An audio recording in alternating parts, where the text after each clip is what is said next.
Hello, Ambassador Hakala. Thanks Hello. for joining us today. Let us start talking about security issues in this region, which remains to be one of the main concerns. So what kind of measures and mutual work is needed and is being done already to prevent risks of spreading terrorism, drugs and weapons trafficking? It's a good question, and it's a very big question also, because first of all, we have to look at terrorism as a wide problem, its root causes, and how terrorism is spread. With the new technologies nowadays, telephones, internet. First of all, we have to look at the recruitment. I mean, there are plenty of opportunities to recruit people and radicalize people online. Nowadays, it happens a lot. So, I mean, we have to look at the big picture. So it's about cybersecurity. It is about recruitment, radicalization, and the root causes. What we do, first of all, of course, naturally you think about borders, all of these questions. So you have to have a very good border management system in place to start with. For drug trafficking, arms trafficking, that's for sure. Terrorism is a wider issue, as I said, so we have to tackle with these issues in one big complex framework. We do international cooperation. We cooperate, of course, with Central Asian countries. We have several programs for all these issues you mentioned. Financing, we are also through the UN and the OSCE. We do together cooperation with Interpol, Europol. So all these issues are very, very complex nowadays with the new security threats. But it can be done, at least to improve our knowledge, our cooperation, share of information, dialogue. So all this has to be done, and I'm confident that we can improve that cooperation also in the future.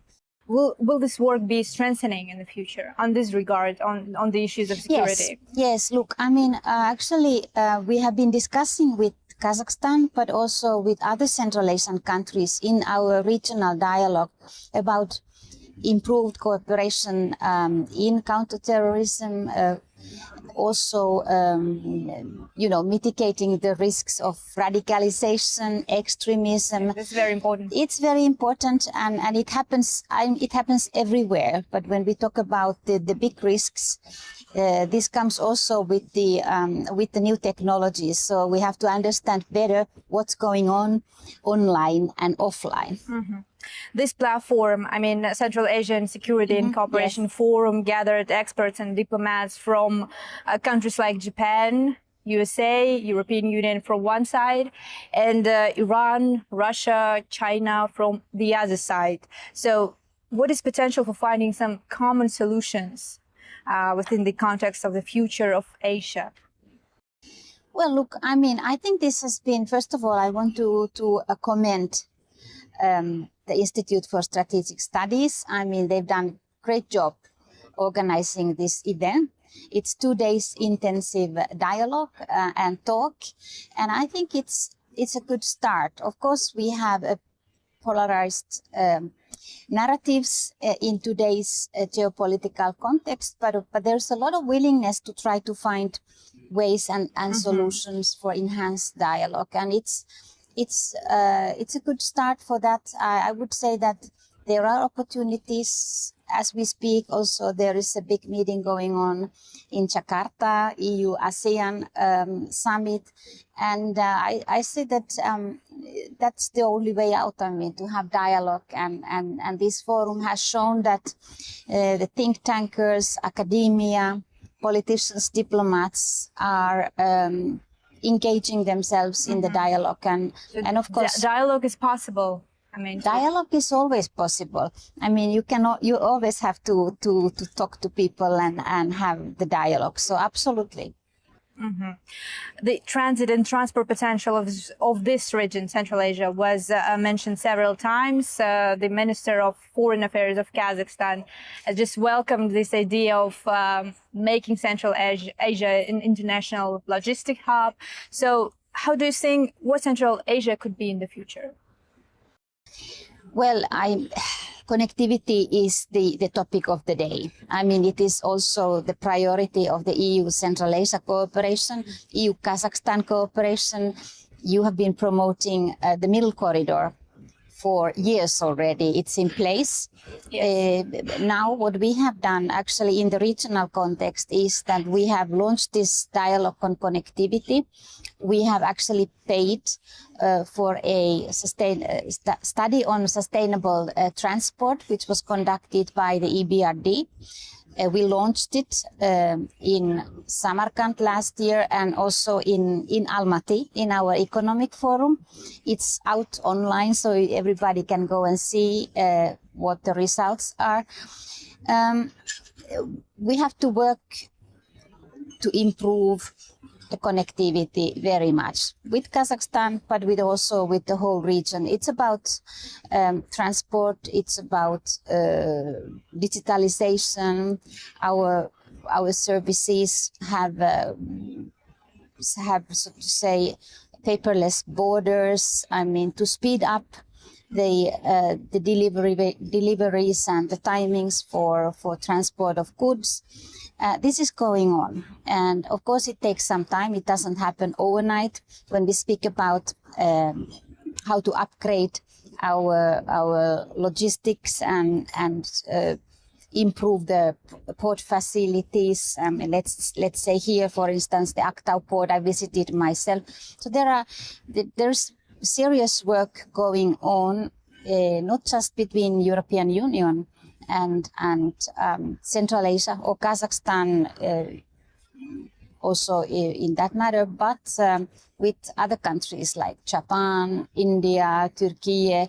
So this is a bigger Asia. It's a bigger Asia issue, absolutely, and I think that it's clear. And in today's world, we have to have diversified logistics, diversified connections, because you cannot be dependent on one route only. It's quite dangerous for the business and to be only dependent on certain routes.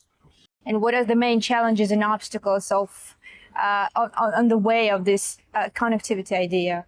I think money. We need money to build new railways. Simple, I think there is a political will, absolutely. So, but a lot of financing is needed, of course. The European Union is now working in a Team Europe spirit, as we say. So we are taking on board all EU institutions, EU member states, 27 of them, then banks, financial institutions. Also, private sector is playing a very important role here.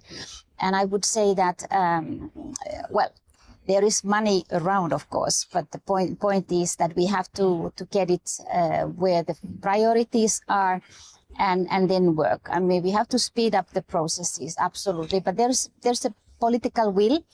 From the European side, it has been declared. There's political will from the Central Asian side, especially yesterday, ministers were talking about it a lot. Yes. And I think it's we just have to sit down and get to the work.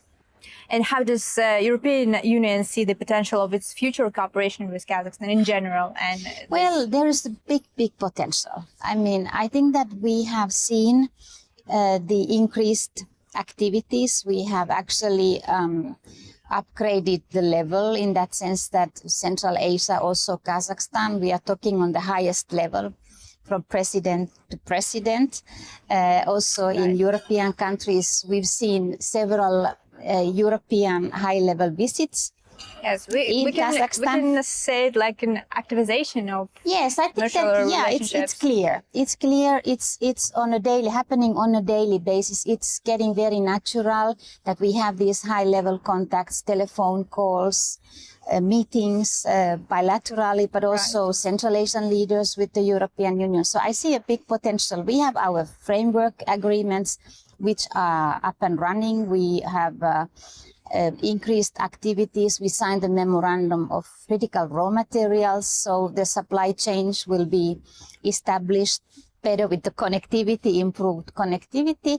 Of course, we have a lot. We have private sector interested in Kazakhstan, in Central Asia. We just have to create the good conditions for that one.